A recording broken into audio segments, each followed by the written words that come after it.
Yule ambaye ana mgogoro wa ardhi, naomba aonyeshe mkono juu. Labda sijasikika vizuri.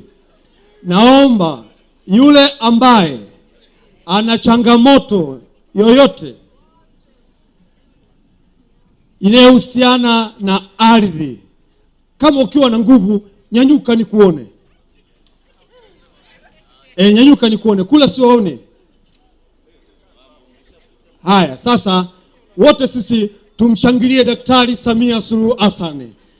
Daktari Samia Suluhu Hassan oye!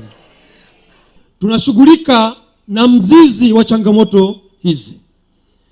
Mzizi wa changamoto hizi ni mgongano wa matumizi ya ardhi kati ya watumiaji.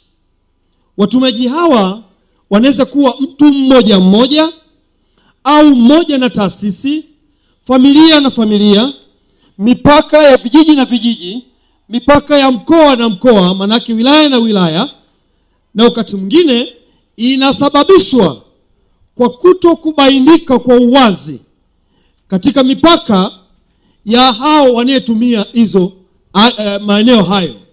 Sasa katika maelekezo yako sisi tumefanya na kuweka mpango mkakati wa kushughulikia kupima ardhi yote ya Tanzania.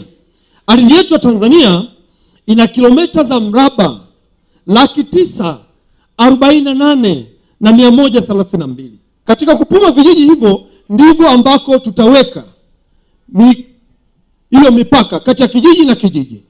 Hivi hatutakuja kutegemea kuona mgogoro kati ya kijiji na kijiji, kwa sababu mipaka yake itakavyowekwa itakuwa ni shirikishi, ambayo halmashauri zetu ikiongozwa na mkuu wa wilaya, mkurugenzi, na mpaka vitongoji kule chini na wananchi wenyewe mtabainisha mipaka hiyo. Hivi tukija kuibainisha na kuweka alama, hakutakuwa na mgogoro wote kati ya kijiji na kijiji. Ninashukuru sana. Baada ya hayo kutakuwa sasa na mipango ya matumizi ya ardhi katika kila kijiji, na mipango hiyo mtafanya wenyewe katika kubainisha hapa kijijini kwetu eneo gani liwe la malisho, la kilimo, la mazishi, shule, barabara, hospitali na kuendelea, na eneo gani itakuwa ni la makazi. Hayo yote mtabainisha nyie. Mkishamaliza kubainisha, ndio tutachora ramani ya kijiji sasa, ambako sasa hakutakuwa na mwingiliano wa kujua kusema ili ni eneo la shule, mtu akaja kufanya shughuli ambazo tofauti na eneo la shule. Hiyo ndio itakuwa dawa kamili ambayo tutaifanya katika vijiji vyote. Kuna mgogoro kati ya wakazi wa Butiama pamoja na chuo. Huo mgogoro utaisha, na kuisha kwake ni kukaa na kukubaliana.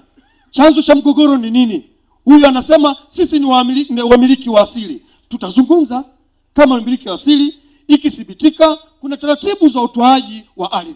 Kwa hiyo msiwe na wasiwasi, tutazungumza jambo hilo. Lakini kuna jambo lingine hapa. Kuna utoaji wa maeneo, tunazungumzia yale ya migodi. Uwepo wa miradi ya maendeleo inatunufaisha sisi wakazi wa pale pia. Kwa hiyo hatutapenda miradi hii ambayo Daktari Samia Suluhu Hassan anaileta kwetu kupitia wawekezaji ije kuwa laana kwetu. Hapana. Kama kuna swala la utoaji ambalo limepitia mchakato wote wa kupima na kufanya tathmini, na kama bei bado hamjakubaliana, ni swala la kukaa na kujadiliana. Ardhi ya nchi hii sio laana. Ardhi ya nchi hii ni rasilimali yetu sisi. Hakuna mradi wowote wa maendeleo utafanyika hewani isipokuwa kwenye ardhi yetu. Kwa hiyo ardhi yetu sisi ni chanzo cha uchumi katika kukua katika eneo lolote lile pale. Kwa hiyo ninawahakikishia wale wanezungumzia changamoto hiyo ya kuona fidia hiyo ni ndogo, tutakaa, tutazungumza, tutakutanisha watu wote wawili, mtaweza kufikia mwafaka. Hiyo ndio Daktari Samia Suluhu Hassan anayezungumza, kukaa na kuridhiana.